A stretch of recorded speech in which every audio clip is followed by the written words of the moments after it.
যোৰহাটৰ এখন ঐতিহাসিক বিদ্যালয় 4 নং ৱাৰ্ড প্ৰাইমাৰী স্কুলৰ প্ৰশংসনীয় পদক্ষেপ যোৰহাট জিলা দিৱসৰ লগত সংগতি ৰাখি আজি বিদ্যালয়খনত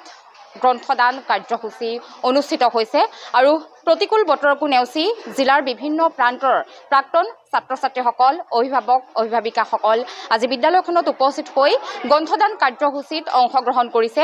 ইয়াত বিদ্যালয়ৰ কৰ্তৃপক্ষও আছে জিলা প্ৰশাসনৰ লোকো আছে সকলোৰে উপস্থিতিত যেহেতু তিনিদিনীয়াকৈ যোৰহাট জিলা দিৱস উদযাপন কৰা হৈছে যোৰহাট জিলা দিৱসৰ লগত সংগতি ৰাখি গ্ৰন্থদান কাৰ্যসূচী যেহেতু আজি বিভিন্ন শিক্ষানুষ্ঠানত অনুষ্ঠিত হৈছে আৰু ব্যতিক্ৰম নহয় 4 নং ৱাৰ্ড প্ৰাইমাৰী স্কুল এই বিদ্যালয়খনতো বৰ্তমান সময়লৈকে প্ৰায় 3 শতাধিক গ্ৰন্থ দান কৰা হৈছে মই কিছু কথা পাতিম যেহেতু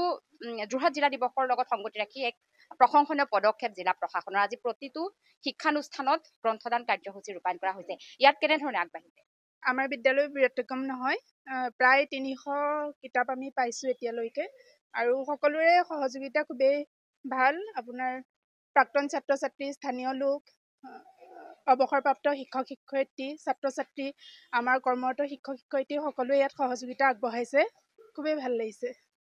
হয় এয়া বিদ্যালয় কৰ্তৃপক্ষ আছিল বিদ্যালয় কৰ্তৃপক্ষই উল্লেখ কৰিলে যে বৰ্তমান সময়লৈকে 3 শতাধিক গ্ৰন্থ ইয়াত আচলতে দান কৰা হৈছে আৰু এটা কথা এইখিনিতে উল্লেখ কৰিব লাগিব যে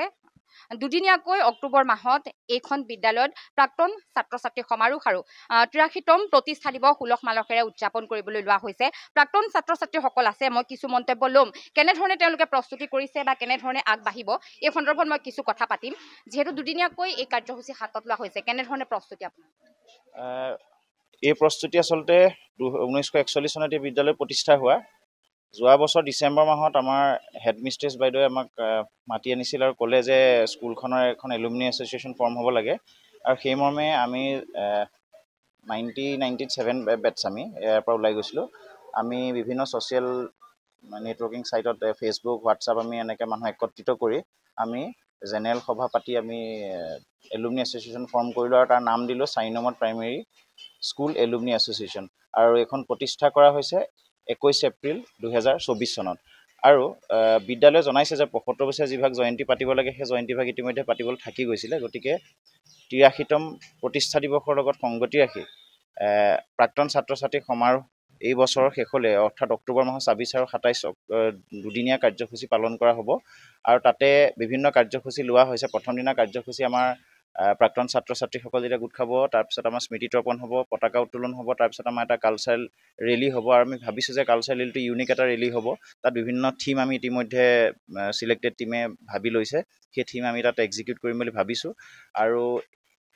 তাৰপিছত আমাৰ সেইদিনাখন আৰু কিছু প্ৰাক্তন ছাত্ৰ-ছাত্ৰীসকলৰ মাজত স্পৰ্টছ এক্টিভিটিজ হ'ব সেইখিনি হোৱাৰ পিছত পিছদিনাখন আমাৰ মুকলি সভা ৰখা হৈছে তাত আমি বিভিন্ন ডিগনিটৰিজ আমি নিমন্ত্ৰণ জনাম আৰু গধূলিৰ সাংস্কৃতিক সন্ধিয়া এনেকৈ দুদিনীয়া কাৰ্যসূচীৰে এই অনুষ্ঠানভাগ আমি পালন কৰিম বুলি ভাবিছোঁ আৰু তাৰ কাৰণে আমি আপোনালোকক সকলোকে অনুৰোধ জনাইছোঁ যে আমাৰ এই বাতৰিটো প্ৰচাৰ কৰক সকলো মাধ্যমতে যাতে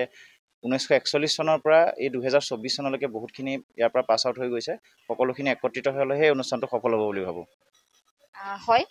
যেহেতু বিদ্যালয়খনৰ ইতিহাস জড়িত হৈ আছে 81টা বছৰ অতিক্ৰম কৰিব বিদ্যালয়ৰ প্ৰধান হিচাপে বৰ্তমান সময়ত কি ক'ব মই খুবেই আনন্দিত কাৰণ মই 1990 চনতে এই বিদ্যালয়লৈ আহিছিলোঁ তেতিয়া 91 চনত আমাৰ 50 বছৰীয়া সোণালী জয়ন্তী পালন কৰা হৈছিল তাৰপিছত আমাৰ 75 বছৰ হৈ গ'ল কিন্তু সেই সময়ত বহুত কিবা অসুবিধাৰ কাৰণে থাকি গ'ল আমি এতিয়া 83 বছৰ অতিক্ৰম কৰিম 2 অক্টোবৰ গতিকে 83 বছৰীয়া জয়ন্তী পাতিবলৈ পাই আমি অতি আনন্দিত হৈছোঁ আৰু ইয়াৰ কাৰণে আমাৰ প্ৰাক্তন ছাত্ৰসকলে বহুত সহায় কৰিছে তেওঁলোকৰ সহায় সহযোগিতাত আৰু আমাৰ শিক্ষক শিক্ষয়িত্ৰী অভিভাৱক সকলোৰে সহায় সহযোগিতাত আমি অনুষ্ঠানভাগ খুব সুকলমে পালন কৰিব পাৰিম বুলি আশাবাদী